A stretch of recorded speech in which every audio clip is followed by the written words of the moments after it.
कृष्णाय नमः। श्री गोपी जन वल्लभाय नमः। श्री महाप्रभु वल्लभाचार्य जी की बैठक चरित्र श्री गोकुल की दूसरी बैठक, भीतर की बड़ी बैठक। श्री आचार्य जी महाप्रभु की दूसरी भीतर की बड़ी बैठक है। वहाँ आप नित्य भोजन करते थे और कथा कहते थे। आपने प्रकट होकर सेवा मार्ग प्रकट किया। तब वृंदावन के बड़े बड़े महानुभाव कृष्ण चैतन्य प्रवर्ती संत महंत उनसे यह विचार किया कि श्रीनाथ जी की सेवा हम करें। उन्होंने यह विचार किया कि श्रीनाथ जी की सेवा हम करें। तब उनको श्रीनाथ जी ने यह आज्ञा की कि मेरी सेवा तो मेरा स्वरूप होगा, वही करेगा। तुमको तो भगवत भजन का अधिकार है, भजन से तुम्हारा उद्धार होगा। मेरी सेवा तो श्री आचार्य जी महाप्रभु करेंगे। उन वृंदावन के महंतों ने अपना एक वैष्णव परीक्षा के लिए श्री गोकुल में श्री आचार्य जी के पास भेजा। उस वैष्णव का नाम श्यामानंद था। वह वैष्णव गोकुल में आया। उसके पास एक शालिग्राम जी का स्वरूप था। वह स्वरूप बटुआ में था। उस बटुआ को छोकर के वृक्ष पर लटका कर वह भीतर श्री आचार्य जी के पास दर्शन को गया। आपके दर्शन करके पीछे पुनः आया तो पेड़ पर बटुआ नहीं है। पुनः आकर श्री आचार्य जी से कहा कि आपके सेवकों ने मेरा बटुआ चुरा लिया है। आपने उससे कहा कि हमारा सेवक होगा, वह तेरा बटुआ क्यों लेगा? तेने जहाँ धरा हो वहाँ देख ले। तब उसने वापस आकर उस स्थान पर देखा तो सारा छोकर का वृक्ष बटुओं से भरा है। पुनः श्री आचार्य जी महाप्रभु के पास जाकर कहा, महाराज वहाँ तो अनेक बटुआ हैं, सो मैं कौन सा लूँ? तब आपने उससे कहा कि तू तो अपने इष्ट को पहचानता नहीं है, तो आगे सेवा क्या करेगा? तू जा करके देख तो सही। तब फिर वह आकर देखता है तो एक ही बटुआ है। वह उस बटुआ को लेकर श्री वृंदावन गया। श्री वृंदावन जाकर उन संत महंतों को सारे समाचार कहे। वे सभी सुनकर आश्चर्य करने लगे और कहा कि वे ईश्वरीय अंश हैं।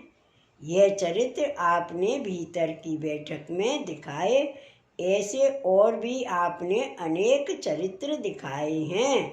श्री वल्लभाधीश की जय। गोकुल की तीसरी बैठक, श्री द्वारकाधीश का सैया मंदिर। एक समय श्री आचार्य जी महाप्रभु आप सैया मंदिर की बैठक में शयन कर रहे थे। उस समय तक श्री द्वारकाधीश का मंदिर बना नहीं था। वहाँ एक योगेश्वर द्वापर युग से बैठकर तपस्या कर रहा था। उसकी पर्णकुटी भूमि के भीतर थी। उस योगेश्वर ने पर्णकुटी से निकलकर श्री आचार्य जी महाप्रभु को साष्टांग दंडवत कर विनती की कि महाराज मैं द्वापर युग से बैठकर तपस्या कर रहा हूँ, उसका फल आज मेरा सिद्ध हो गया है, जो आपके दर्शन हो गए। अब इस स्थान पर 7 मंदिर बनेंगे और श्री गोकुल फिर बसेगा। मेरे को कोई यहाँ से उठावे नहीं, ऐसी आप आज्ञा करो। तब श्री आचार्य जी ने कहा, तुमको यहाँ से कोई नहीं उठाएगा। उसके पश्चात कितने दिनों के बाद में उस स्थान पर श्री द्वारकाधीश का मंदिर बना। उस समय उस योगेश्वर की कुटी निकली। श्री द्वारकेश जी महाराज ने उस योगीश्वर से कहा कि अब तुम यहाँ से हट जाओ। उस समय योगीश्वर ने कहा कि महाराज मेरे को तो श्री आचार्य जी महाप्रभु की आज्ञा है कि तेरे को यहाँ से कोई नहीं उठाएगा। तब श्री द्वारकेश जी महाराज ने कहा कि अब तुम यहाँ से हट जाओ।